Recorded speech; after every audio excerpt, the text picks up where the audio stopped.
This video is going to be a little different from my other videos, but I wanted to talk about something, and that is pest infestations. I recently posted a video on how to control a pill bug infestation, and the video got a lot of comments, but they were mostly from people who I feel did not watch the video and they just saw the title, and being an expert on infestations and being the keyboard warriors that they were, I felt like they just started commenting as soon as they saw the title, didn't even watch the video. So they didn't even have the full picture of what my situation was. Or if they did watch the video, they didn't watch very much of it. So I thought it would be fun and interesting to go through these comments and kind of talk about what they commented and my thoughts on their comments. But first, what is a pest infestation defined as? The definition of an infestation is the presence of an unusually large number of insects or animals in a place, typically so as to cause damage or disease. So in my situation, I definitely had an infestation. There were hundreds of pill bugs in my raised beds, and they were eating all of those seedlings that were in there. So by definition, I had an infestation. So here's a comment that I got. Not an infestation, and they never ate my plants, even when I have a lot of them. Don't try to fix problems that don't exist.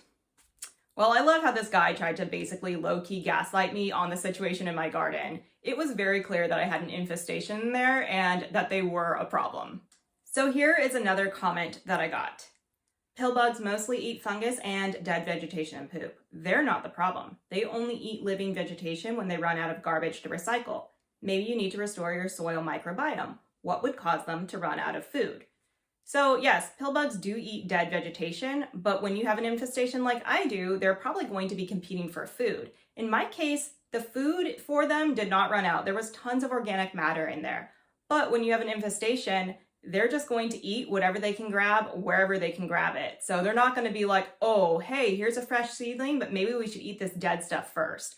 When you have hundreds and hundreds of them, they're just going to eat whatever they can get, whatever's closest to them. So that's exactly what happened, and that is basically what I told this guy. And then he commented again. And that comment was, have you actually caught them in the act? Perhaps they were framed by the earwigs.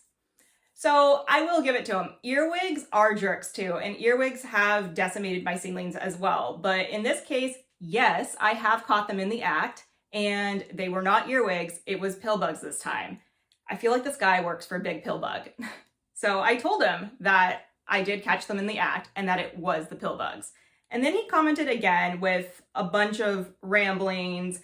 Basically, I think he wanted to just be right, and he just kept going on and on and on. And then he says, I'm not really sure of the solution. My video was literally about solutions for a pill bug infestation. So yeah, I think this guy just kind of wanted to prove that he's an expert at pill bugs or just defend pill bugs, because again, I think he might work for Big Pill Bug. This will be the last comment that I share. Wherever there is a so-called pest, something is missing: the predator or the flower that attracts the predator, a pond that attracts dragonflies that eat pests, a wasp nest where wasps clean out mealybugs, ladybugs eat pests, lacewing eat pests, bats eat 300 pests an hour every night, birds, chickens, ducks eat pests. Once the balance of nature is ripped by poisons, the whole area can unravel. So yeah, poison is bad, but I don't use poison, and this person just assumed that I do.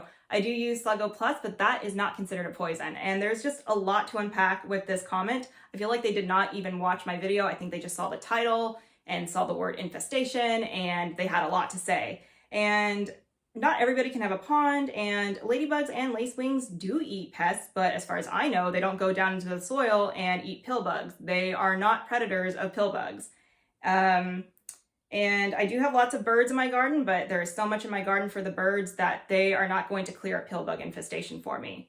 And something that not just this person mentioned about chickens that kind of irritates me is, in the past, when I've talked about infestation, people will say, just get chickens. And there is no such thing as just getting chickens. They need food, they need shelter, they need space. And I am not equipped to take care of chickens like that. And they get sick, they get injured, and I don't have the bandwidth to do that. So that's why I don't have chickens. And if you can have chickens, that's great, but not everybody can have chickens. So I just feel like it's just kind of irresponsible to tell people to just get chickens so that they can clear a pest infestation, because there is so much that goes into having chickens. So the point of this video is that there are so many factors as to why you might have an infestation, and some things are just out of your control. In my case, for the pill bugs, we have had more rain than we've had in a long time. We were in a drought for a long time, and then suddenly we started to get more rain. And pill bugs love humid, moist environments, so that is probably why I have a pill bug infestation. So you can also do everything right. You can not use poison, and you can have all the beneficial insects in your garden and still wind up with an infestation. And it is okay to intervene if you feel like nature can't handle it. Just try to use as natural of a solution as you can. And hopefully, once you get these infestations under control, you can live in harmony with all of these pests without them damaging your garden.